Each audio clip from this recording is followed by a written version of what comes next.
So I read a story in one of the Utah newspapers about how the governor is planning on asking the U.S. Department of Agriculture for permission to thin the forest, clear out dead trees, and do some controlled burning in some of the protected areas, which are nearly half of the national forest lands in the state of Utah.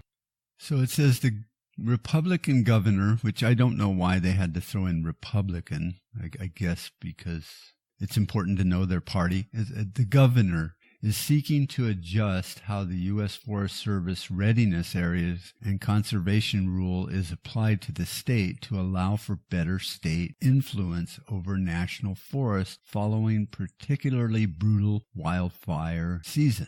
It was the Salt Lake Tribune that actually wrote this story. So the governor and the story go on to say that this is in no way a backdoor effort to create ATV trails through national forests. And conservationists see this proposal as a ploy to use wildfires to open up lands to commercial logging.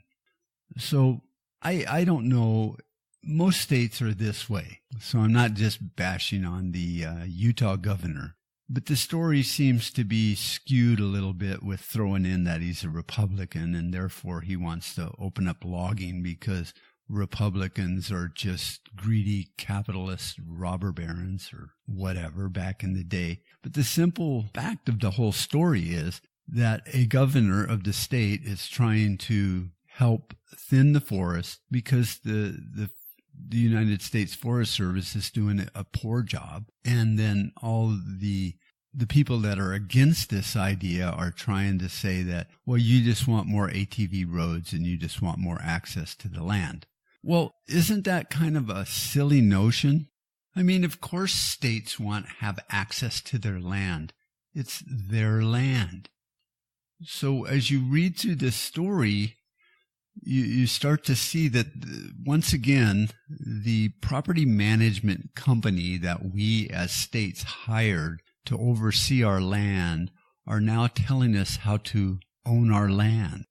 And this kind of goes to a 10th Amendment issue and some of the things that happened in Bunkerville and what went on there, with the federal government thinking that the state does not own its land, which, according to the Enabling Act of every state, the land was deeded to the state.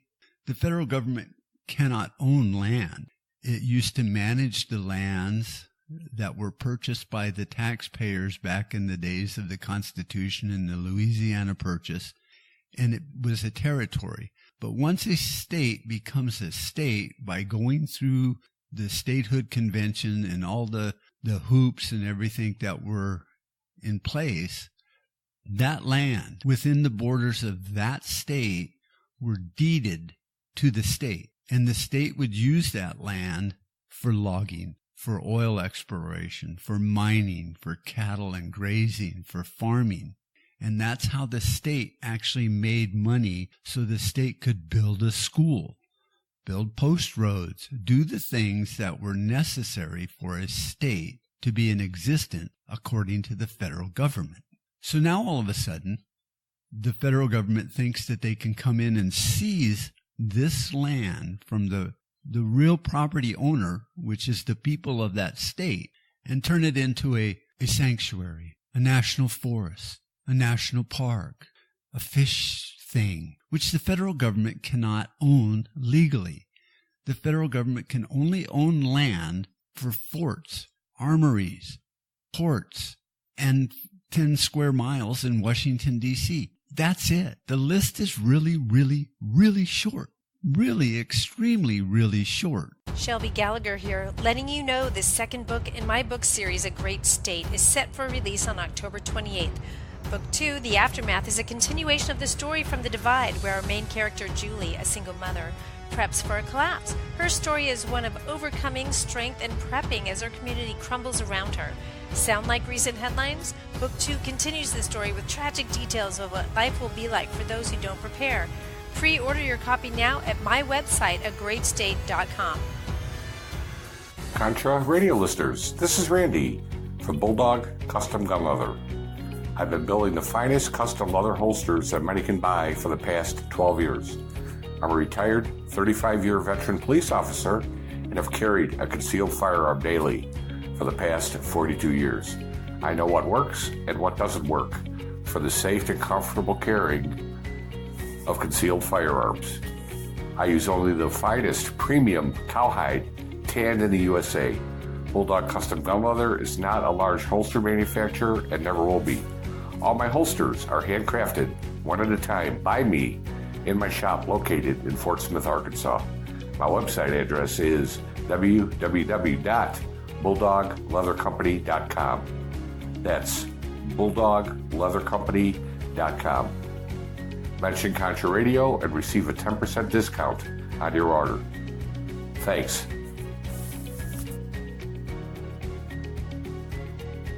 I think what gets me so riled up about articles like this is that states have just kind of given up on controlling the federal government, which I see constantly in posts on Facebook and social media that they work for us. We need to take our country back. This is not right. We pay them. Well, yes, we do. But we have forgotten that they do work for us. And it is our country. And we do want it back. And how do we do that? Well, governors could start by exercising their rights. As the governor, one of the main powerhouses in a state is the governor. And the governor could tell the federal government to go away. And if the state elects good constitutional sheriffs, then he has a bodyguard in the background that will protect him and keep his call to back down the federal government and the Forest Service and all of these regulatory agencies if he chooses to. The state of Kansas has told the federal government, we're not going to enforce these federal gun laws. Eric Holder at the time got extremely upset and wrote a really nasty letter. And the governor and the sheriffs had all agreed that they weren't going to follow these or enforce these gun laws. So the governor wrote Eric Holder back and said, we appreciate your opinion. We've taken it under advisement and we're not going to follow them. We're not going to enforce them.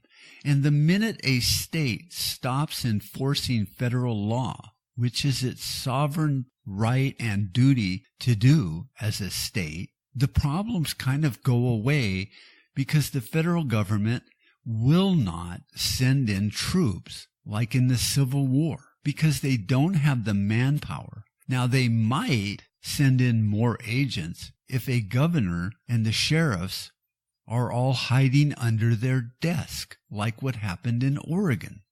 The governor was corrupt, the judge was corrupt, and the sheriff was spineless. And Lavoy Finnegan ended up being murdered by federal agents on state land. The sheriff in that county, if he had maybe something in the way of a spine, he could have stopped the FBI from coming in and could have handled the problem, or the problem they felt was a problem, in a different way. But the media ran with it because they were allowed to, and the feds just stormtroopered that place and turned it into a circus. Meanwhile, the governor, that didn't care about anything other than her contracts and her side deals with the uranium deal, did nothing. And the sheriff and the judge, who were part of these backdoor agreements in secret meetings, did nothing. And a good person died, was murdered over an issue that was unfounded. So how can you allow a federal agency to come into your state, take over 50% of your land and call it a forest, a wildlife refuge, or whatever they call it? And then when someone protests that, all of a sudden those protesters are on federal land. It's not federal land because the federal government cannot own land. But the governors choose to roll over and not take a stand and protect the people. So when I'm reading this article, the things that stand out to me that I highlighted is that the Utah governor is going to ask, oh, how cute, the Department of Agriculture, a non-constitutional entity, for permission to protect state land. And it's the state's land. Well, not anymore because we've allowed them to steal it. So once again, I call it a property management company. BLM is a property management company. You own 1,000 homes and you rent them out, let's just say. So you hire a property manager to handle those homes, to basically collect the money and to make sure tenants in there are not breaching their contracts or doing things that are not in the lease agreement. So 100 years goes down the road and all of a sudden the property management company is telling you, you can't rent this house without painting it a certain color. You can't put a new roof on it because we say you can't put a new roof on it. You can't protect your property until we say you can. And if you don't keep that roof from leaking, we'll still turn around and sue you because now you're being negligent. So you go, oh, well, crap, let me put a new roof on. No, you can't. And that's what happened with the Hammond family. They were protecting their land by doing controlled burns, which they had done since the inception of this ranch of theirs. And it got a little out of control and it burned up a little bit of grass. And nothing was damaged. But it was somehow federal land. And therefore they were put in jail for destroying federal land. I'm confused. If the federal government can't own land, then how did you destroy federal land? It's not like they went and burned down an armory or sunk a bunch of ships in a port or invaded a fort and burned down the land on a U.S. Army or military fort. No, it was a ranch. It was grazing land. It was land that does not belong to the federal government. Why? Because it's unconstitutional. That's why. But when you do something like that and all of a sudden these charges are brought against a family like the Hammonds, can they turn to their sheriff and go, hey, we elected you to protect our constitutional rights? Well, if the sheriff's not going to take a stand and have your back, then odds are you're going to go to jail, just like the Hammonds did. Well, then why do we have sheriffs? Well, because sheriffs have been co-opted into the government welfare system, the same as every other organization in a state. And sheriffs don't understand that their constitutional sworn duty, their oath, is to protect your property rights, your constitutional rights. So if the Hammonds would have had a sheriff that was actually paying attention and not hiding under a desk, the sheriff could have came out when these agents from the federal government showed up and said, hey, you're trespassing. Get off of the Hammonds' lands. Well, they burned up a bunch of grass. So, and that would have pretty much been the end of the conversation. But no. See, we don't have sheriffs that are constitutional. There's a few of them out there, but not too many. We don't have governors that understand their oath is a sworn oath to the people of that state to protect their rights, not to line their bank account. And I'm sorry, but it really is our fault that we need to take our country back because we elect these clowns. And we don't just elect them one time because maybe they said something that was really cute and kind of sounded nice and warm and fuzzy. And you go, I really like that guy's haircut. I'm going to elect him because he's got a full head of hair, which is the most mind-numbing thing I've ever heard.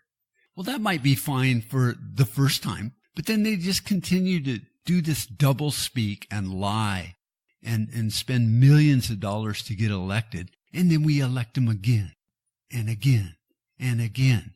And with today's world of technology, it's not that hard to Google. I know Google is a funny word and I think it's a mystery, like it's It exists on the dark web, and we can't, just go, hey, Google, what's the voting record of this Yahoo that's running for governor?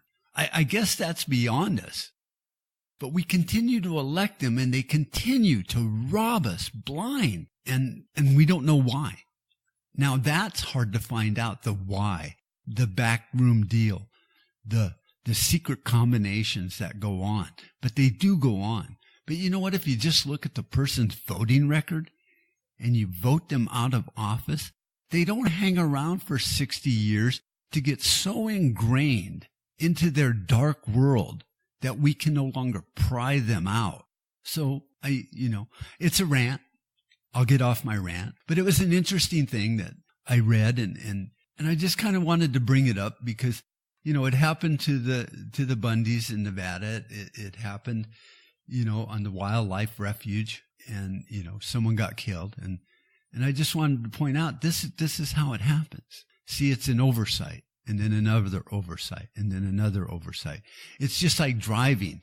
You make all these decisions as you're driving, like 600 an hour or a minute. It's a ridiculous amount of decisions you have to make when you're driving, and we don't pay attention.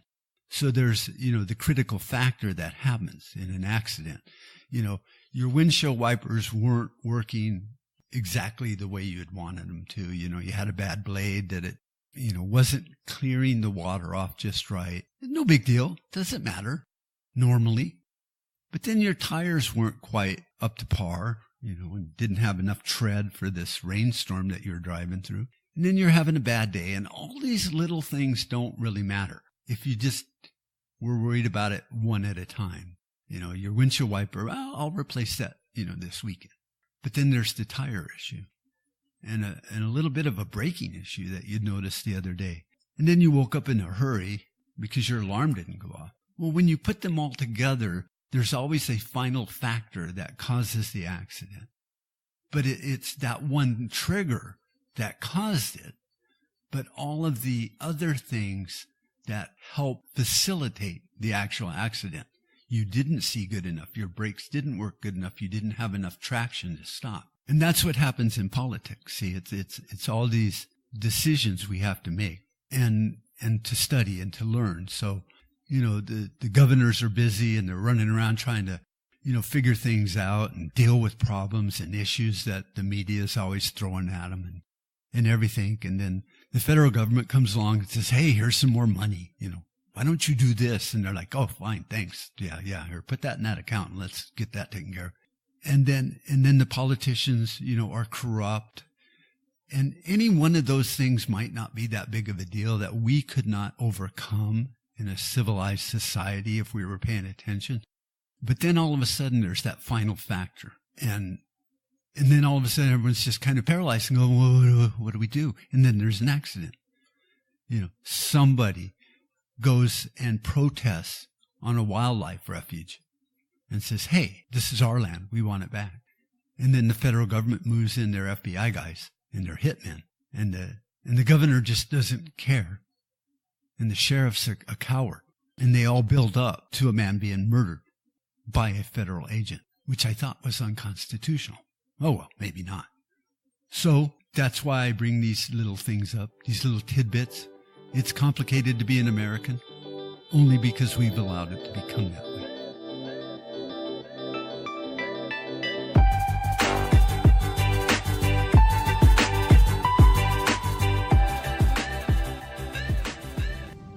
Black Metal Firearms are a couple guys I know personally and friends of mine that put together some great accessories for all your firearms needs. Everything that I've seen them do is just top-notch and very nice looking. BlackMetalFirearms.com. Check them out. I think you'll be glad you did. Go to Facebook, Black Metal Firearms. They got a great page there too. Learn more about the workmanship and the craftsmanship they put into every accessory and every build they do.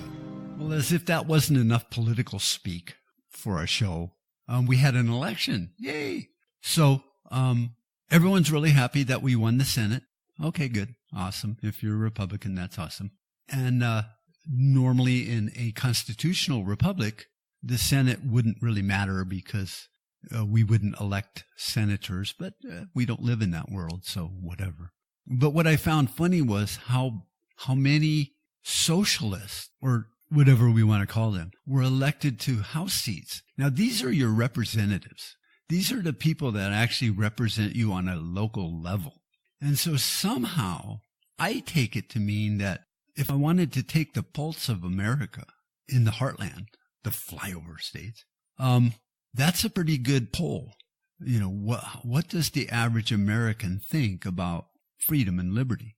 Well, obviously on a local level, in one of the biggest polls taken in a country is during the election, that is what people voted for. They voted for these Democrats that are professing higher taxes, more litigation, more investigation, more, taxes, more welfare, more funding for abortion. Whatever their position was in your district is what the majority of your neighbors believed in enough to vote for that person. So, you know, the Senate aside and national politics aside, on a local level, that's a real peek into the mindset of your neighbors, the people that live in your district. Now, you know, yeah, you got to factor in gerrymandering, but for the biggest part, you know, the people on the ground, us, you and I, your neighbor, the guy down the street, or even in the next city, voted more for the Democrat Party than the Republican Party. And, you know, putting party politics aside, if you look at their message, that's what was okayed, is their message. Democrats have a message, Republicans have a message.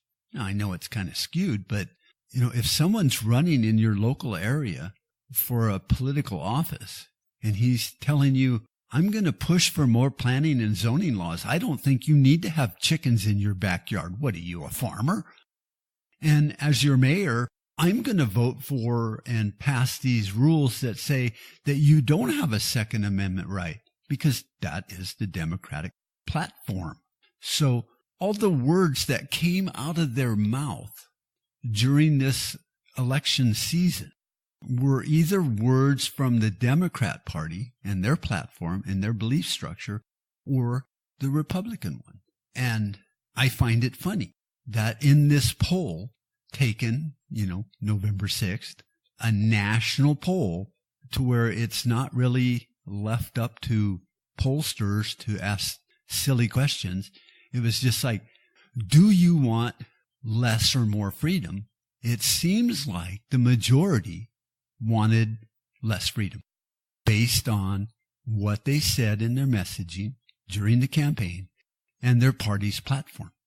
So it's really easy to figure out what their game plan is because they tell you, I'm the kind of politician that supports, you know, impeachment. I'm the politician that believes in gun control. I'm the kind of politician that agrees with my party that thinks the NRA is the worst thing ever created. And then people went out and voted for that. Were they lied to so much that they didn't see the obvious because it was just right in front of them, that they stepped over it to go for the shiny thing that the politician was dangling, you know, off over there? Or was it that the real mindset of the American people in most areas got them a majority in the House? And like I said, senators and politicians aside, the House is the representation.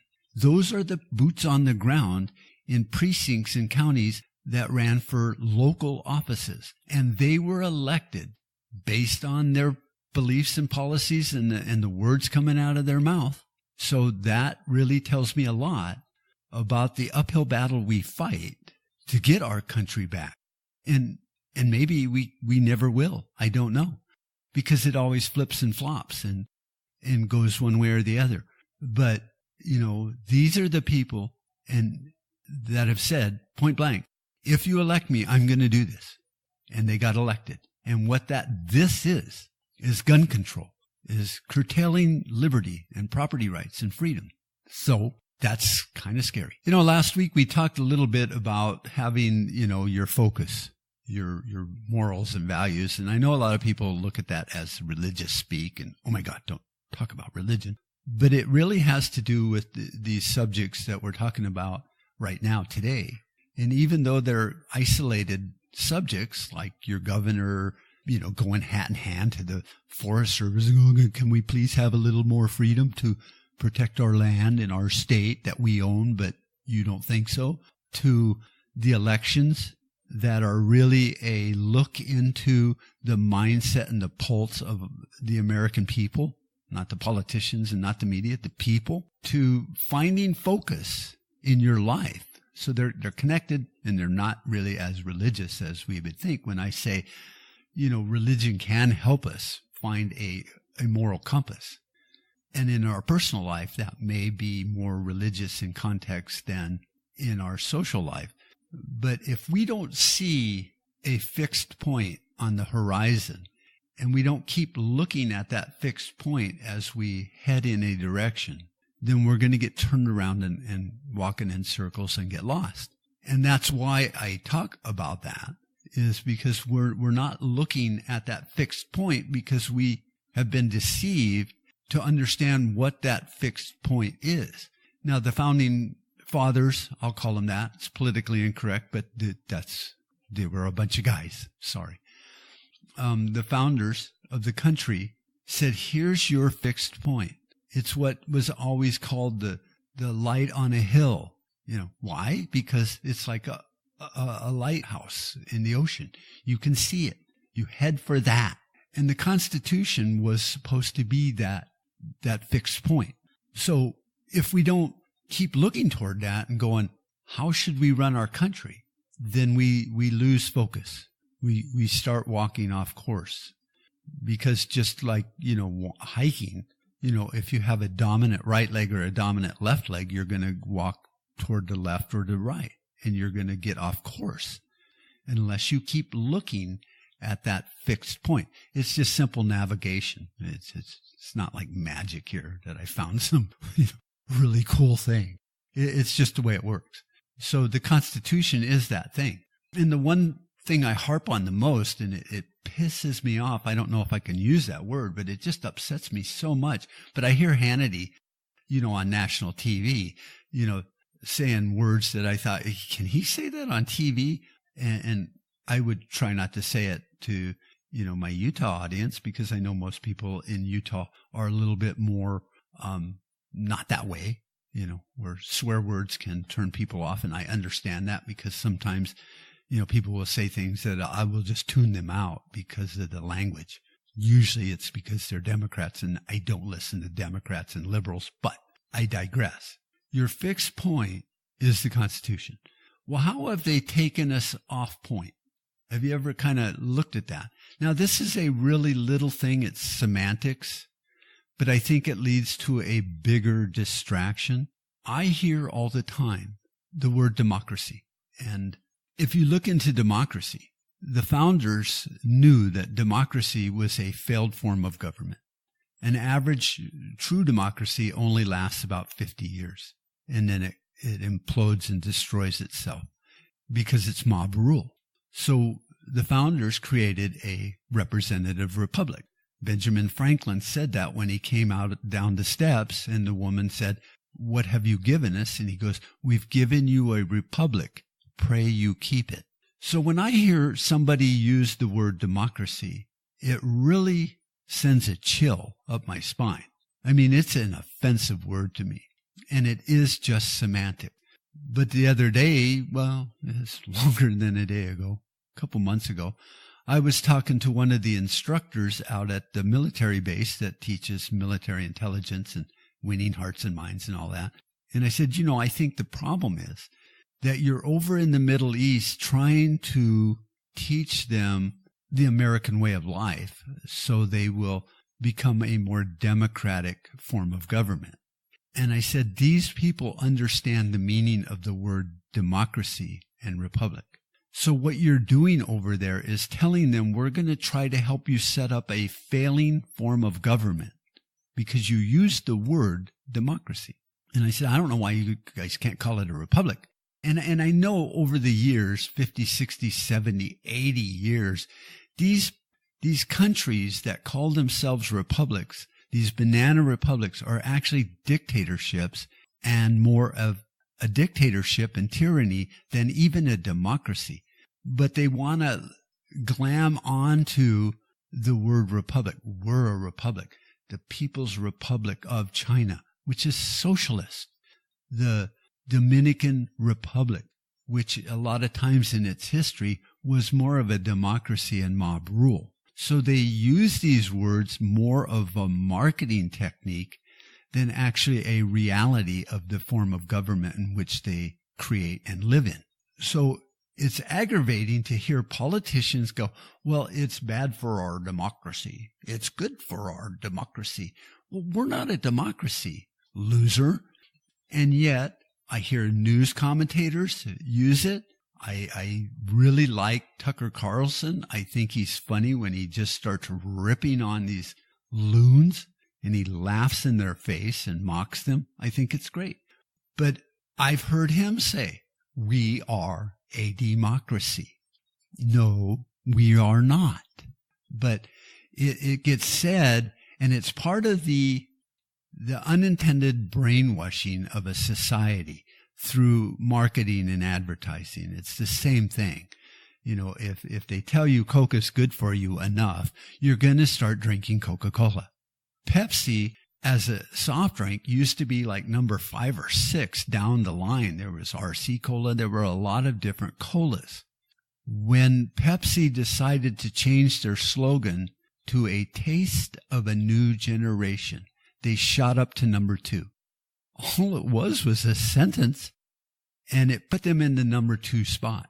So don't think that wordsmithing and marketing will not change the course and the direction of people's thinking and buying and voting. So we are not a democracy. Never have been. We may be leaning that way. And so that needs to be your fixed point. We are a republic. Look up the difference.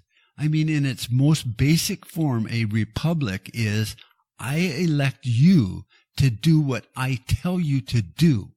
And in a democracy, I elect you and you do what you think is best for me. Now, that is a very stripped down, basic, generic definition of those 2 words.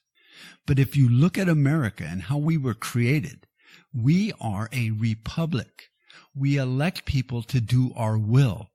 We elect representatives to represent us at a federal level and to go to Washington and say, the people of this state say no. And that's what drives me nuts with these senators. They go to Washington and in some of the acceptance speeches, I'm going to fight for you. Yeah, because that's what we elected and pay you to do, is what we tell you to do. Not to fight for us, but fight the fight we tell you to fight. And senators became really, like, ooh, senators. Presidents were never picked from the senator bunch back in the day because senators were just glorified messenger boys because you elected your representative. And before gerrymandering, your representative was your local community, that little group of folks that you lived in and went to school with, and you go, I'm going to elect Jane because I went to school with her and she is really smart and cares about our community. Their family has been here 5 years or 5 generations. And, that's the one that will represent us. And so Jane goes to Phoenix or whatever state you're in, Salt Lake or wherever the capital is in your state. And all the Janes and Bobs get together and they discuss what the local people want for their community. And then they talk about all these weighty issues that might affect them. Like, do you think we should build a highway across there? Well, no, you're going to destroy all this farmland. Can you move it over, 5 miles to where it doesn't cut, Frank's farm in half, and then it can go right down the 2 big farms and not hurt anyone? And it's like, yeah, that's great. We don't really care which way the road goes. So let's just do that. And you were represented. And then when it was time to go to Washington, amongst all your representatives, your Bobs and Janes and Pauls and Franks and Judys, all got together and said, these two people will be our senators to take our message to Washington. And they will say, the people of this state say no on this, but yes on that, and on this. And then they write the laws based on what you told them to do. And then they came back home. They didn't sit there and blather on for hours in front of a camera going, well, we senators think that you need to follow this and that. Nobody cares what you think, Senator. I'm sorry, but that's not your job description. It's above your pay grade, because we, the people, don't want your thinking, because that would be a democracy. You do what we told you to do. You say what we told you to say, and then you come home. And if you don't, you will be recalled instantly. Well, that all got, screwed up. Thank you, FDR and the 17th Amendment. But since we live in this world today where senators are, oh my God, so important, then great. That's what we have to deal with. But back in the day, the senators would just go and vote on weighty issues brought before the president, which were treaties and external things. And the state of Arizona would say, no, we're not going to follow the UN's gun laws. And the state of Utah would go, yeah, us either. And then that was your representation dealing with treaties and commerce with other countries outside the borders of America. All the state laws and issues were worked out in the state, because the state don't really care what the federal government has going on. It's like the landscaper in your yard. You didn't hire him to come in and tell you what color to paint your house and your living room. That's not his job. His job is to take care of external things outside of your house, like go mow the grass. Don't cut that tree down. Prune it. That's how it worked. So we need to keep focused on that, and we can't, because they have screwed it up with the 17th Amendment, and until it is, repealed, gone away, to stop the stupidity, we have to deal with it. And so therefore we need control of the Senate, because they pick judges and stuff, which is what they did back in the day, but now they've become omnipotent and omnipresent and just big waste of time. And then they get elected for 6 years, which most of us can't remember what we had for dinner a week ago. And yet we're electing this guy to be the spokesman and the lawmaker for our state every 6 years. So we've lost control of our point of reference, which was the Constitution and the fact that we are a republic, because that wouldn't happen in a republic.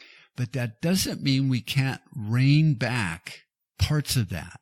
Elect better senators. Let them know what you think, and get the Congress, our representatives, on board with the fact that they control the purse strings. Well, that's kind of hard to say.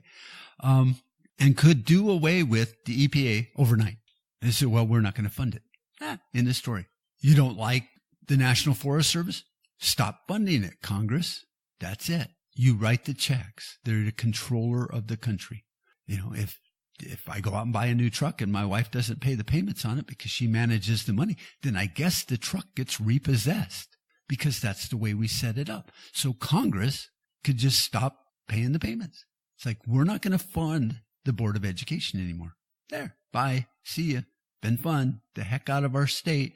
And if you don't leave quick enough, our sheriff's department will arrest you and haul you out. So we do have control of that focal point. But as we allow it to skew left and right, we stop forgetting that we still do control our government. We still do have control over the people that run our lives.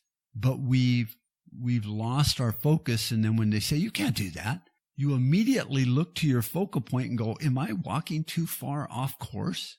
And then you can't see it anymore because you weren't paying attention. You go, well, maybe I'm wrong. Okay, let's turn around and go back. When actually you're heading the right direction, but you don't have a focal point, and you're like, I can't see my big landmark out there anymore. Oh, well, I know it's this way. Come this way. Come on. Let's go walk off this cliff. So that's the importance of it. And that's why I talk about it a lot, and values. So last week I talked more about a religious point of view. This is more of a country and constitutional point of view. I don't know if any of this helped you, but I love to rant. If we don't see our focal point, it's very easy to get distracted and pulled off course. And I see that happening with this last election when our House of Representatives are being elected en masse by a party or of a party that have said things that are diametrically opposed to our main focal point, which is freedom and liberty and the Constitution. And the people that are voting for them, not bad people, any of that. They could be your neighbor, but they've been pulled off point too. And it's hard to have that conversation with somebody when you're like, well, no, here's where we're going. And then they're like, are you sure, dude? Because I remember passing that tree. It's like, no, there's our landmark. Just keep walking that way. Oh, okay, cool, thanks. So it's happening daily, yearly, over decades. Every 50 years, every 100 years, we just slowly skew off course. And anyone in mathematics or, works at NASA will tell you, if you're off course by a half of a degree, by the time you get to the moon, you will miss it by miles, if not millions of miles. I'm not a mathematician, so I don't know the exact number, but we all know that. And that's what's happening over the last 200 years. We're just off course, and it might not be some big nefarious plan to ruin America. I think it is, but it could just be us being too busy to pay attention and allowing ourselves to lose focus on our main landmark where we're heading. And it's not that hard to recorrect over time. It's not going to happen overnight unless we jump on the interstate and head back, 10 miles and then start going, toward our landmark again. But we can't do that. It just doesn't work that way. So we need to start finding our focus point. And I hope your landmark that you walk to in life when it comes to politics is the Constitution, because anything else is going to lead us to tyranny and socialism and finally communism. And we will have lost this great gift called America, called freedom, called liberty. It was lightning in a bottle when that happened. It was magic. It was a blessing. It was God's intervention. It was whatever you call it. It happened, and we're about to lose it if we continue to walk off course. So find your landmark again, and I hope it's your Constitution and not some pie-in-the-sky wannabe dream of socialism or communism. But we can all work together to correct that if we just start helping those that are confused learn why it's important instead of arguing with them about how stupid they are. Then that's not a conversation anymore. So, we would never go to sign up for a college class where the professor walks in and goes, you guys are all so stupid, I hate you, why are you here? As opposed to today we're going to learn about, astrophysics. Oh, it's going to be hard? Yeah, it's really complicated, but I'll walk you through it. It's easier. I'm assuming we all like cake. I mean, I can safely say that, can I? I mean, we all like cake. And if somebody walked up to me and said, eat this cake, and I said, well, I like cake, but I'm not going to eat that one. What is it? And they just tried to force it down my throat, I would resist, fight, and walk away or, whatever. But if somebody says, I baked this cake, would you try a piece? It turned out really well. It's my first attempt at chocolate cake. You would try a bite. And then if it tastes good, you go, well, thank you. That was really good. What's your recipe? You're still eating cake. You're still being offered cake. One way is offensive, and you will resist.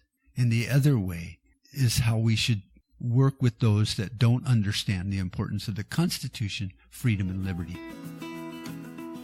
Hey all, it's Rob Alderucci, the host of The Growing Homestead, and I would like to invite you on my adventure into all things homesteading.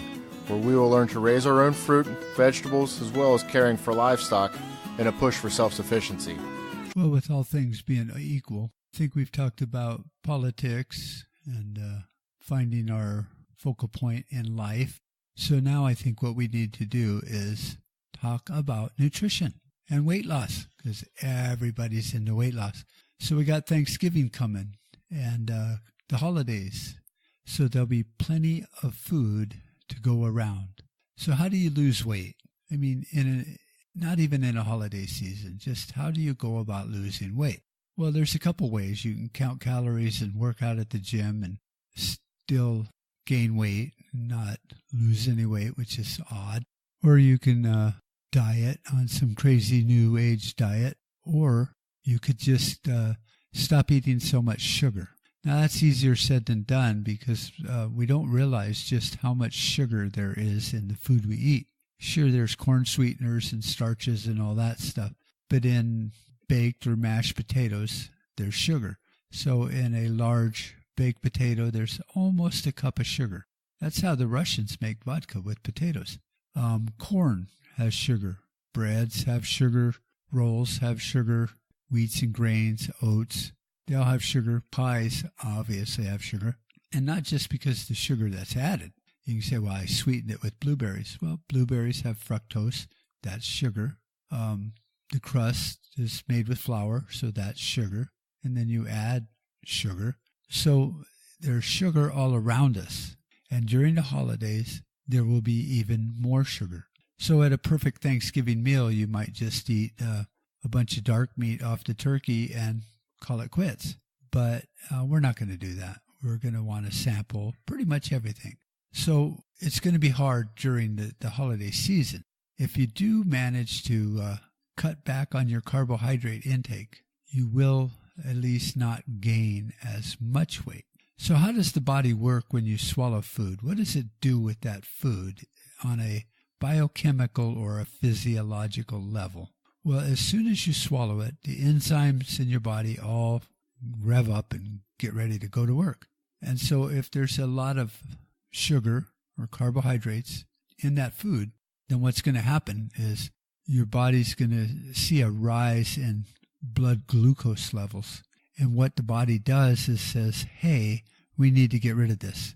So it produces insulin from the pancreas, and the insulin drives the glucose out of the blood and into the cell membrane and uses it for energy, because the body can either burn carbohydrates or fat for energy. The only way it can burn glucose or sugar for energy is by using insulin. And that's how people become insulin tolerant and things like that. So once your insulin goes up to 20 microunits per deciliter, you've cut off the fat burning portion of your biochemistry by 50%. Now, if it goes up to 32 microunits per deciliter, and we're talking about the sugar in your blood, the glucose, by testing with the glucose meter, then you've shut off all fat burning, and therefore your body can no longer burn fat. It must burn the sugar out of the blood. That's the body's way of saying, got sugar in my gas tank, this isn't going to work. So that little switch is kind of like a biofuel generator. It can run on gasoline or it can run on propane. There's a switch that the body and your mechanisms within the body and the enzymes trigger that stays set for 4 hours. And it's really simple. So that switch gets flipped over to the propane mode or sugar burning mode or the carbohydrate burning mode, however you want to look at it. And it's using insulin to facilitate that. And it will stay in that position for 4 hours. So during that whole 4 hours, the body is busy getting the blood sugar out of the blood.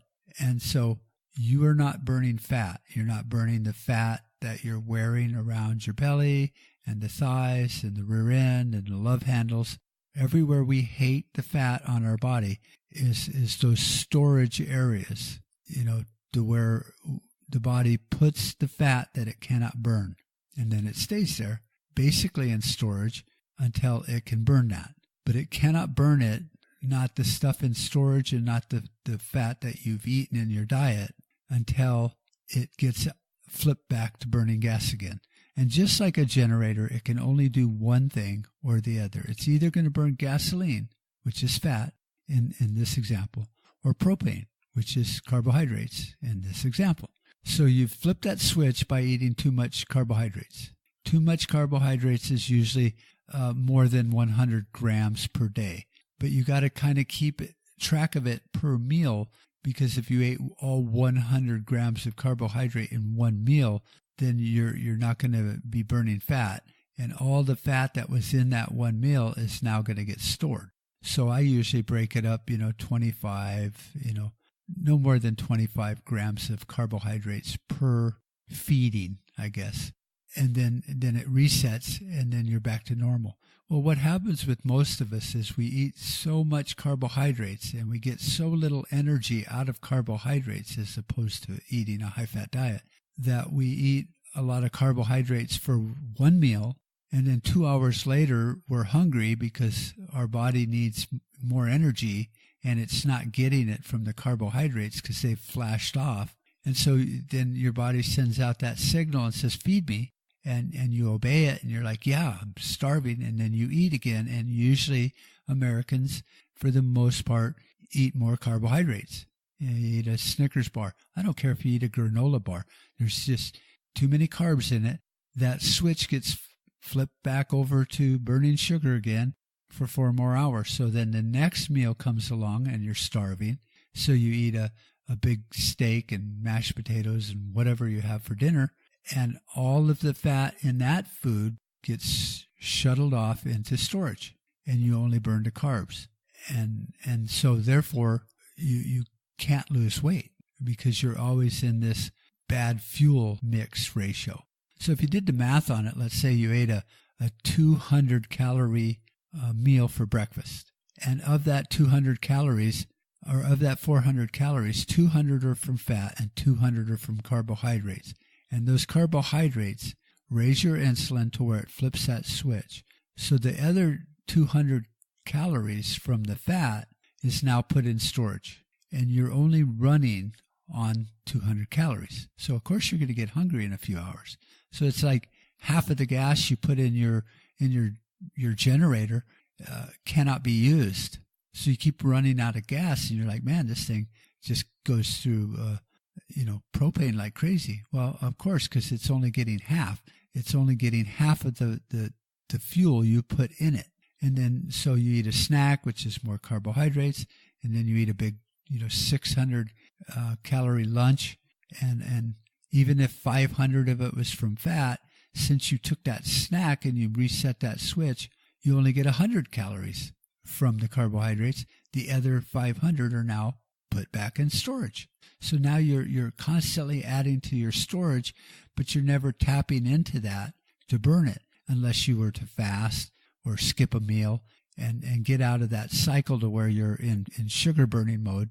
And then the body will go, we need something to eat. Oh, here's all this fat. We can now burn it because we've been switched over to fat burning.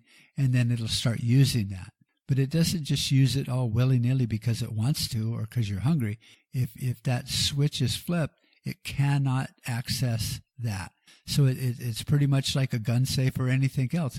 There's stuff in it, but it can't access it because it doesn't have the keys to get in there for 4 hours. So maybe that'll help kind of put a visual to it.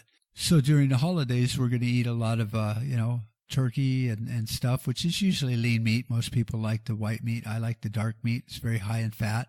But then if I were to eat a big old serving of mashed potatoes and pie, then all that turkey meat's just going to go to fatten me up. And that's why they say eating fat makes people fat. Well, part of that's true because their diet balance and their carbohydrates are too high, so the body can't burn it. And therefore, eating fat will make you fat. But if you stopped eating the carbs, then all the fat in storage would get used up, and you would lose weight, and you would look better because you're now emptying the storage of all that fat that we like looking at so much in the mirror. Said no one ever at all. So it works that way. If you're always putting in too much sugar and you're always flipping that switch, then you're always storing everything else as fat, and you cannot lose weight. Even if you're going to the gym, you just cannot do it. It's physiologically impossible to lose weight eating too many carbohydrates. And any fat that you do eat, even in a French fry, it's fried, so there's some fat in it. That gets put over there in one of the shelves. It says, here's some more fat to store. So you can't do it eating that type of diet. And once you figure out the mathematics and the physiology of it, and you realize just how simple it is, you don't need to be following any weird diet.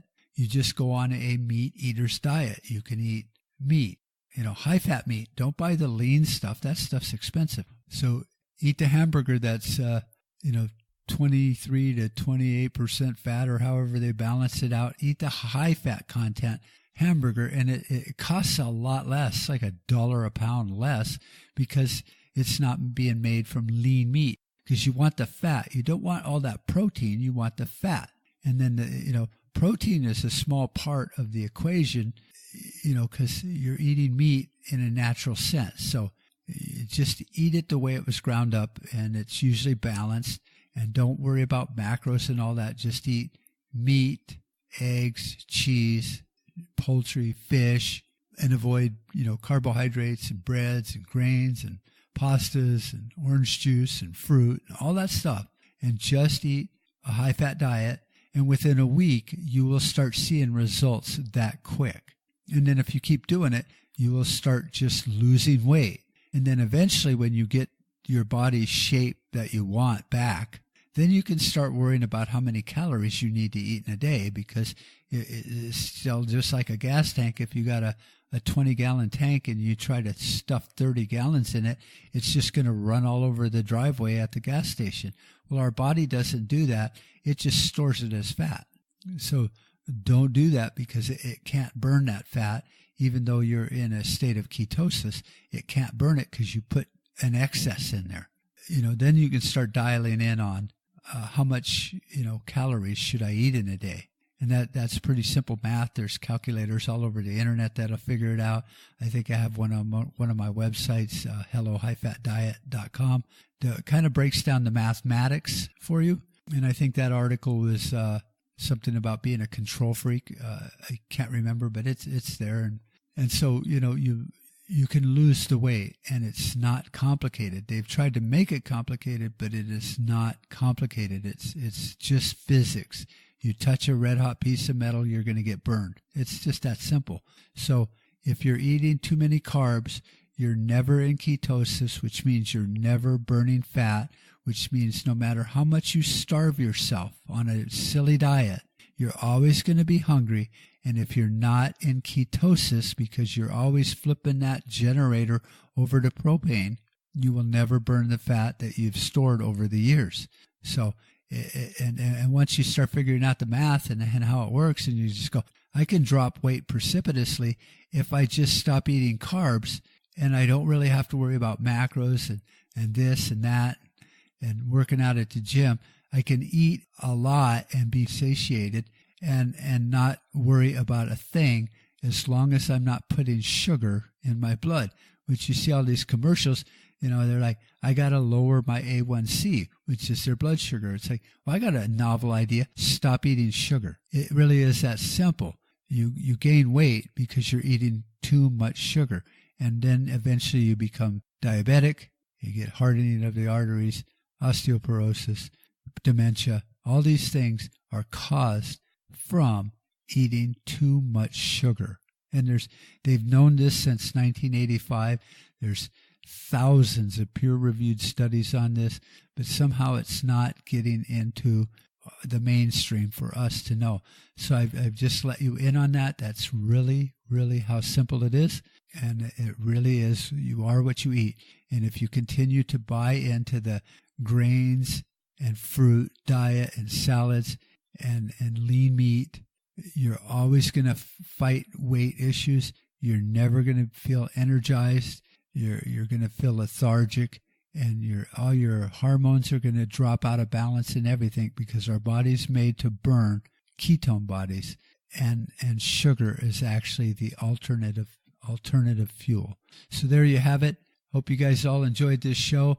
Give me a call, 520-261-9149, and leave a comment, leave a question. Tell me you think I'm a nut. It doesn't matter. We'll talk about it. Have a great week. Bye-bye.